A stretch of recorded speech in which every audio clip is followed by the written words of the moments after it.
بالله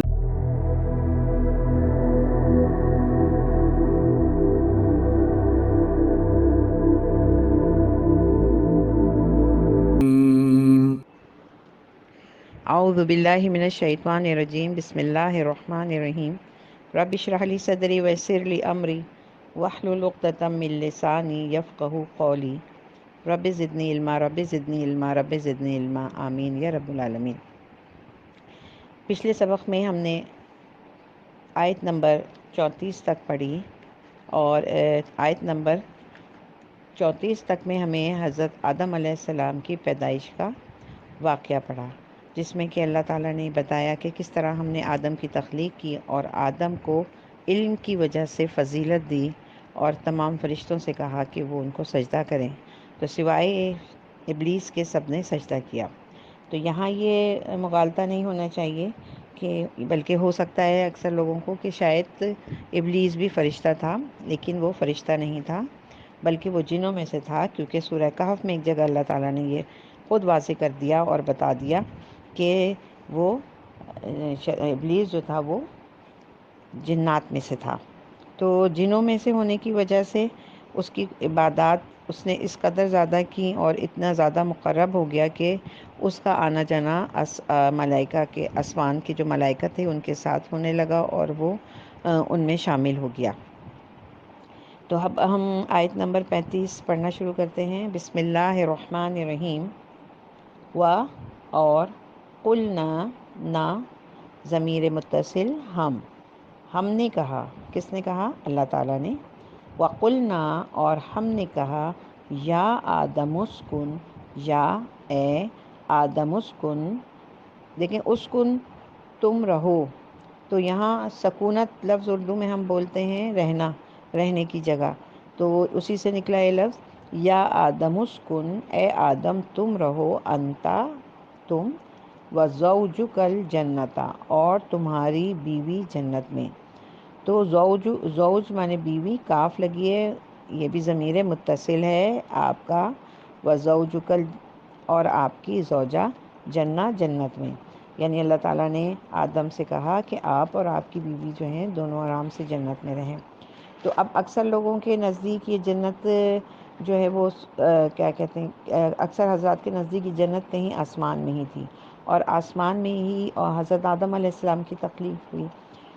البتہ یہ سب لوگوں کی متفقہ رائے ہے کہ یہ وہ جنت الفردوس نہیں ہے۔ کیوں نہیں ہے؟ اس لیے کہ وہ جنت آخرت میں تمام حساب کتاب ہونے کے بعد ہی کھولی جائے گی اور تب اس میں لوگ جو ہیں داخل ہوں گے، اور جو ایک دفعہ داخل ہو جائے گا وہ اس سے باہر نہیں نکلے گا، یعنی باہر نکلے گا کوئی امکان نہیں ہے، وہ ابدا ابد ہے۔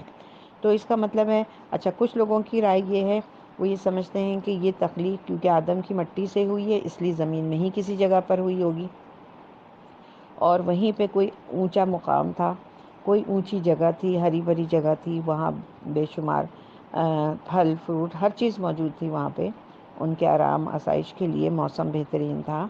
تو وہ ان کا خیال ہے کچھ لوگوں کا۔ دیکھیں یہ کچھ بھی ہو، یہ تو اللہ ہی بہتر جانتا ہے، لیکن بہرحال یہ جو جگہ تھی اس کو جنت اللہ نے کہا ہے، کیونکہ جنت سے دیکھیں، جنت سے وہی جگہ ہمارے ذہن میں آتی ہے جہاں پہ مشقت نہیں ہو، جہاں تکلیف نہیں ہو، خوف نہیں ہو، غم نہیں ہو، تو یقیناً وہ ایسی ہی کوئی پرفضا مقام ہوگا۔ جب جنت سے اتارا، جنت میں پہنچایا، اللہ تعالیٰ نے کہا کہ اب تم لوگ یہاں رہو، تو یہاں رہ کے کیا کرو؟ وَكُلَا اور کھاؤ، مِنْہا اس میں سے، رغدن رغبت سے بھی کہہ سکتے ہیں اور فراغت کے معنوں میں بھی لے سکتے ہیں، حیث شئتما جہاں سے جو چاہو، یعنی اور کھاؤ اس میں سے فراغت کے ساتھ جہاں سے چاہو، یعنی جو بھی چیز کھاؤ گے تمہیں کوئی روک ٹوک نہیں ہے، ہر چیز کو کھا سکتے ہو۔ وَكُلَا وَكُلَا مِنْهَا رَغَدًا حَيْثُ شِئْتُمَا اور کھاؤ اس میں سے بافراغت جہاں سے چاہو۔ وَلَا تَقْرَبَا واو مانے اور، لا مانے نہیں، تقربا کیسا سمجھ میں آ رہا ہے؟ کچھ قرب سے نکلا ہے۔ قرب ہوتا ہے اردو میں لفظ ہم کہتے ہیں کسی چیز کے قریب ہونا، تو تقربا قریب جانا، ولا تقربا اب اس جملے کو انکار بنا دیا ہے، لیکن مت جانا قریب، حاضی اس میں اشارہ، شجرتا درخت کے، مگر اس درخت کے قریب مت جانا۔ یہاں قرآن میں درخت کا کوئی نام نہیں لیا ہے، تو بس صرف ایک یہ اشارہ کیا ہے کہ اس درخت کے قریب مت جانا، فتکونا، ورنہ تم ہو جاؤ گے، من الظالمین، ظالموں میں سے، یعنی تم ہو جاؤ گے ظالموں میں سے اگر تم اس درخت کے پاس گئے۔ اب یہاں پہ یہ کیوں ہے کہ جب پوری جنت میں ہر چیز کھانے کا حکم ہے تو صرف ایک درخت کو کیوں منع کیا گیا؟ تو دیکھا جائے تو یہ حکمت یہ سمجھ میں آتی ہے، ایسا لگتا ہے کہ اللہ تعالیٰ انسان کی، نوع انسان کی ایک تربیت کر رہے ہیں کہ ہزاروں چیزیں موجود ہیں اور وہ سب چیزیں کھاؤ، لیکن کسی ایک چیز کے لیے منع کر دیا کہ یہ مت کھانا۔ اگر ایسا نہیں ہوتا پھر فرما برداری اور نافرمانی یہ کیسے ثابت ہوتی کہ کوئی فرما بردار ہے یا نافرمان ہے؟ اگر ہر چیز ہی کہہ دی جاتی کھاؤ، جو چیز کھاؤ، تو نافرمانی کا کوئی پتہ نہیں ہوتا۔ تو در حقیقت اللہ کو یہ بتانا تھا کہ انسان کو اشرف اس لیے بنایا ہے کہ جب ہم کسی چیز سے انسان کو منع کریں گے تو وہ اس سے باز آ جائے گا، جبکہ وہ دوسری چیز اس کے سامنے موجود ہوگی۔ تو دیکھ لیجئے آج کل دنیا میں ہم ہمیشہ سے دنیا میں دیکھتے آئیں، اور یہ دین نے ہمیں کیا کہا ہے کہ دنیا میں ہزاروں چیزیں کھانے پینے کی ہیں، لیکن چند چیزیں ایسی جنہیں حرام کیا۔ اور کتنے رشتے ہیں دنیا میں، کوئی مرد کسی بھی عورت سے دنیا میں شادی کر سکتا ہے، کہیں بھی چلا جائے، کوئی قید نہیں دی اللہ نے، لیکن چند کے کہ جو چند عورتیں جو ان کو محرم قرار دیا ہے، ان کے سوا وہ جس سے چاہے شادی کر لے۔ تو اگر وہ انسان اپنی فطرت کے مطابق، اگر تو وہ قدرت کی فطرت کے مطابق حلال چیزوں کو چنے گا تو وہ فرما بردار کہلائے گا، اور اگر وہ شیطان کے بہکاوے میں آ کے ان حلال چیزوں کی جگہ ان حرام چیزوں کو استعمال کرے گا تو پھر وہ نافرمانی میں شمار ہوگا۔ تو اس لیے اللہ تعالیٰ نے وہاں پہ ان کی تربیت کے لیے کہا کہ اس درخت کے پاس مت جانا۔ آیت نمبر 36 دیکھیں، فَأَزَلَّهُمَا، تو پھر پھسلا دیا یا بہکا دیا، شیطان عنہا، شیطان نے ان کو، پھر شیطان نے ان دونوں کو بہکا دیا۔ کس لیے بہکا دیا؟ درخت کی طرف بہکا دیا۔ تو اس کی تفصیل جو ہے سورہ طٰہٰ میں آئی ہے کہ شیطان نے انہیں کس کس طریقے سے پھسلایا اور کیا کچھ کہا۔ جب ہم انشاءاللہ سورہ طٰہٰ پڑھیں گے تو اس کی تفصیل بھی جان لیں گے۔ اب جب بہکا دیا تو کیا ہوا؟ فَأَخْرَجَهُمَا، فا مانے تو، اخرجا، اخرجا کا مطلب ہے نکال دینا، خارج سے نکلا ہے لفظ، اخرجا نکال دیا، ہما، اب یہ نئی ضمیر ہے، آپ اب تک ہم اور کم پڑھ چکے ہیں، لیکن ہما ہے۔ جب ہم کے علاوہ ہما آئے تو اس کا مطلب ہوتا ہے دو کے لیے اشارہ ہے۔ تو دو کون ہیں؟ جب ہما کی ضمیر آئی اس کا مطلب ہے وہاں پہ کوئی دو شخصیت ہوں گی، تو وہ دو شخصیت کون تھی؟ حضرت آدم اور اماں حوا۔ فَأَخْرَجَهُمَا، تو نکلوا دیا ان دونوں کو، مما کانا فیہ، جس کیفیت میں وہ تھے یا جس عیش و آرام میں وہ تھے اس سے ان دونوں کو باہر نکلوا دیا۔ یعنی جنت تھی، کوئی مشقت نہیں تھی، جنت کا لباس پہنا ہوا تھا انہوں نے، اور کوئی تکلیف نہیں تھی، مشقت نہیں تھی۔ تو اس کے بعد جب انہوں نے، شیطان نے اس کو بہکایا ان دونوں کو اور اس درخت کا پھل کھلوا دیا، کہا کہ کھا لو اسے، تو اس کے بعد اللہ تعالیٰ نے فرمایا کہ ان دونوں کو اس کیفیت میں سے باہر نکال دیا۔ وَقُلْنَا، اور ہم نے کہا۔ اب آپ کو بآسانی سمجھ میں آتا جا رہا ہوگا کہ نا کا مطلب ہوتا ہے ہم، تو یہاں ہم کی ضمیر اللہ تعالیٰ اپنی طرف کر رہے ہیں۔ وَقُلْنَا اهْبِطُوا، تو اور ہم نے کہا اترو۔ اب یہاں اہبطوا کا مطلب ہوتا ہے کسی اونچی جگہ سے نیچے کی طرف آنا۔ دوسری چیز یہاں پوائنٹ نوٹ کرنے والی یہ ہے کہ اہبطوا جو ہے یہ جمع کا صیغہ ہے، کیونکہ زیادہ میں آپ کو ڈیپلی گرامر نہیں پڑھا رہی ہوں، لیکن بتا رہی ہوں کہ جب اہبطوا آئے گا واو کے ساتھ جمع کی طرح تو یہ جمع کا صیغہ کہلاتا ہے۔ تو کیا کہا اللہ نے؟ تم سب یہاں سے اترو، بعضکم لبعض عدو، کہ تم ایک دوسرے کے دشمن ہوگے۔ یعنی اب کہا کہ اب تم لوگ اترو یہاں سے، تو اتر کے کہاں جاؤ؟ زمین میں جاؤ، اور تم لوگ ایک دوسرے کے دشمن ہوگے۔ اب نوٹ کیجئے کہ جمع کے صیغے کی وجہ سے یہاں کس کو دشمن کہا ہے آپس میں؟ تو جمع کی وجہ سے یہاں پہ تین لوگ ہیں، آدم ہیں، حوا ہے اور ابلیس ہے۔ تو آدم اور ابلیس کی تو دشمنی سمجھ میں آ گئی کہ اس نے ان کو بہکایا تھا، لیکن یہاں ایک اور دشمنی بھی ظاہر ہو رہی ہے، وہ ہے عورت کی مرد کے ساتھ یا مرد کی عورت کے ساتھ۔ اب یہ بڑی حیران کن بات لگی ہوگی آپ کو کہ یہ کیسے، لیکن اگر ہم غور کریں دیکھیں تو ہمیں پتہ چلے گا کہ کبھی کبھی مرد جو ہیں اکثر وہ عورتوں کو پھسلانے لگتے ہیں کسی بری راہ پہ ڈالنے کے لیے، کبھی عورتیں مردوں کو پھسلا رہی ہوتی ہیں بری راہ پہ ڈالنے کے لیے۔ اب کس طرح سے؟ یہ تو ایک عام نامحرم اور غلط قسم کے مرد اور عورت کا ذکر ہے۔ کبھی کبھی عام طور پہ ہم یہ بھی دیکھتے ہیں کہ ایک شوہر ہے، وہ دین کی طرف جا رہا ہے، وہ اپنا حلیہ بھی دین کے اوپر کر رہا ہے، داڑھی رکھ رہا ہے، تو عورت اس کو منع کرتی ہے، یہ کیا آپ ابھی سے یہ سب کچھ کر رہے ہیں، آپ یہ کس طرح آپ نے اپنا حال بنا لیا ہے، آپ نے اپنی شلوار کو اوپر کر لیا ہے، آپ کی داڑھی ایسی ہے، آپ کسی سے لڑ نہیں سکتے، اور وغیرہ وغیرہ۔ تو اس طرح سے وہ عورتیں سمجھے ایک طرح سے دشمنی کر رہی ہیں اپنے مردوں کے ساتھ، انہیں آخرت کی فکر سے روک رہی ہیں۔ جبکہ کچھ عورتیں کبھی ایسا ہوتا ہے کہ وہ بڑی دیندار ہوتی ہیں، وہ پردہ کرنا چاہتی ہیں، حجاب کرنا چاہتی ہیں، تو ان کے شوہر ان کو منع کرتے ہیں کہ نہیں، یہ کیا تم دقیانوسی عورتوں کی طرح سے بن رہی ہو، تھوڑا ماڈرن بن جاؤ۔ تو یہ بھی ایک طرح کی دشمنی ہے۔ ظاہر سی بات ہے، جو چیز بھی آخرت کی راہ میں رکاوٹ بنے وہ دشمنی ہی ہوگی۔ آگے دیکھتے ہیں، وَلَکُمْ، اور تمہارے لیے، لکم تمہارے لیے، فی الارض، فی معنی میں، ارض معنی زمین، اور تمہارے لیے زمین میں، مستقر، مستقر کہتے ہیں ٹھکانے کو، ومتاع الی حین، اور متاع یعنی نفع، فائدہ، یہ جو چیزیں ہیں فائدے والی زمین میں، الی حین کچھ مخصوص مدت کے لیے ہیں۔ اچھا، متاع کا لفظ بھی آپ کے لیے نیا نہیں ہے، ہم لوگ کہتے ہیں مال و متاع، مال اور فائدے والی چیزیں، تو یہ لفظ بھی، اس سے بھی آپ کو میننگ سمجھنے میں آسانی ہوگی۔ تو کیا کہا اللہ تعالیٰ نے، اور تمہارے لیے اب زمین میں ٹھکانہ ہے اور منافع والی چیزیں، لیکن ایک مخصوص مدت کے لیے۔ آیت نمبر 37 دیکھیں، فتلقا، فا معنی پھر، تلقا سیکھ لیے، آدمہ، فتلقا آدمہ پھر سیکھ لیے آدم نے، مر رب ہی اپنے رب سے، رب ہی گول والی ہا ہے، ہو کی ضمیر ہے تھرڈ پرسن واحد مذکر کے لیے، مر رب ہی اپنے رب سے، کلمات چند کلمات، فتابہ علیہ تو اللہ نے اس کی توبہ قبول کر لی۔ تو آدم علیہ السلام، اب اللہ نے کیوں سکھایا؟ دیکھیں، آدم علیہ السلام کو تو کچھ پتہ ہی نہیں تھا، پہلی دفعہ نافرمانی ہوئی، تو اب بڑے پریشان ہوئے، سخت ندامت میں آئے۔ تو اب ندامت میں آنے کے بعد سمجھ میں نہیں آ رہا تھا کہ اللہ تعالیٰ کو کیسے منائیں، پھر اللہ نے خود ہی ان کی ندامت کو دیکھتے ہوئے انہیں توبہ کے الفاظ سکھائے، اور پھر حضرت آدم علیہ السلام نے توبہ کی۔ دیکھیں، یہ بالکل اسی طرح سے جب کوئی چھوٹا سا بچہ اپنی ماں کے ساتھ کوئی شرارت کرتا ہے اور کوئی غلط بات کرتا ہے، تو ماں اسے ڈانٹتی ہے، تو پھر ساتھ میں یہ بھی کہتی ہے، بیٹا سوری بولو، بیٹا سوری بولو، بیٹا مما سے کہو معاف کر دیں۔ تو ماں سکھاتی ہے، یہ ایک فطری چیز دیکھیں۔ تو یہی چیز اللہ تعالیٰ نے آدم علیہ السلام سے اتنی محبت ہے، اور اس اللہ تعالیٰ نے جب دیکھا کہ آدم علیہ السلام آنسوؤں سے رو رہے ہیں، اور رو رو کے انہوں نے دریے بہا دیے ہیں، تو پھر اللہ تعالیٰ نے آدم علیہ السلام کو سکھائی توبہ کے کلمات، اور ان توبہ کے کلمات سے اللہ تعالیٰ نے ان کی توبہ قبول کر لی۔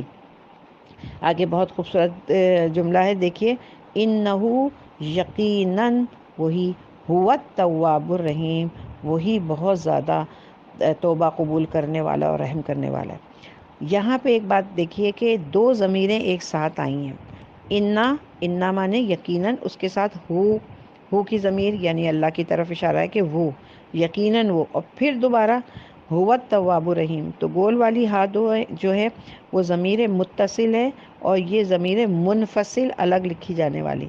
دو ضمیروں کی کیا ضرورت تھی؟ جب بھی اس طرح سے دو ضمیریں آتی ہیں تو وہاں پہ بات میں زور پیدا کی جاتی ہے، اور ہی کا یعنی وہی توبہ قبول کرنے والا اور رحم کرنے والا ہے۔ اس توبہ قبول کرنے والے اور رحم کرنے والے کے لیے اللہ نے اپنے لیے مخصوص کر کے کہا، میں ہی توبہ قبول کرنے والا ہوں۔ اور دیکھیں، ہم انسان ہو کے جب کوئی ہم سے آ کے معافی مانگتا ہے اور کہتا ہے کہ دیکھیں ہم سے غلطی ہو گئی، اب ہمیں معاف کر دیں، تو ہم اپنی گردن اکڑا کے کہتے ہیں کہ نہیں، ہم تمہیں معاف نہیں کریں گے، آج کے بعد ہمارا تمہارا جینا مرنا الگ ہے۔ جبکہ یہ آیت ہمیں بتا رہی ہے کہ یہ جو اختیار ہے کسی کو معاف کرنا یا نہ کرنا صرف اللہ کے ہاتھ میں ہے۔ تو دیکھیں کتنا بڑا گناہ کبیرہ ہم کرتے ہیں، کہ ہم تو انسان ہیں، ہم تو بشر ہیں، ہمیں یہ زیب نہیں دیتا کہ ہم کسی کو معاف کرنے کا اختیار اپنے ہاتھ میں رکھیں، معاف کریں یا نہ کریں۔ ہمیں تو ہر صورت درگزر کرنا ہے، ہمیں تو یہ سوچنا ہے جب کوئی ہمارے پاس ایسے آتا ہے کہ اگر اللہ ہم کو اس طرح سے یہ جملہ کہہ دے کہ جاؤ ہم تمہیں معاف نہیں کریں گے اب، تو ہمارا ٹھکانہ تو جہنم ہی ہوگا۔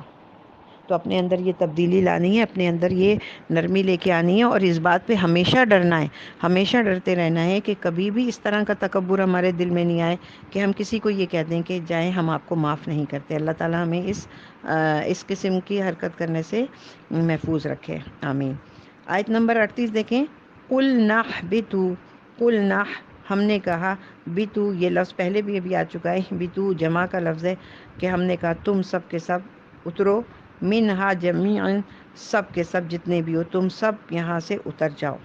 تو ابھی ہم نے کہا تھا کہ دو رائے ہم نے پڑھی تھیں کہ جنت کون سی ہوگی، کسی نے کہا کہ جنت آسمان پہ ہوگی، کچھ لوگوں کا خیال تھا، کچھ لوگوں کا خیال تھا کہ زمین میں ہی ہوگی۔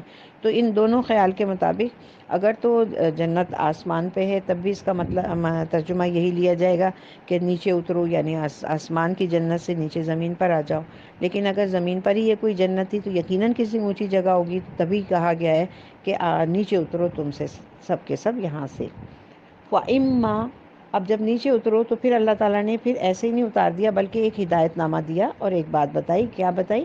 فَإِمَّا، تو پھر جب بھی یَأْتِیَنَّکُم، تمہارے پاس آئے، منی، میری، ہدن، ہدایت، تو بس پھر تمہارے طرف یا تمہارے پاس میری طرف سے کوئی ہدایت آئے، فمن تبع، تو پھر جس نے بھی اتباع کی، ہدا یا میری ہدایت کی، تو جس نے میری ہدایت کی پھر پیروی کی یا ہدایت کو مان لیا، فلا خوف، تو اس کو کوئی خوف نہیں ہوگا، علیہم، اس پر، ولا ہم، اور نہیں ہوگا اس پر، یحزنون، حزن یا غم۔ تو جب بھی تمہارے پاس میری جانب سے کوئی ہدایت آئے گی تو جو لوگ میری اس ہدایت کی پیروی کریں گے تو ان کو نہ کوئی خوف ہوگا اور نہ کوئی غم ہوگا۔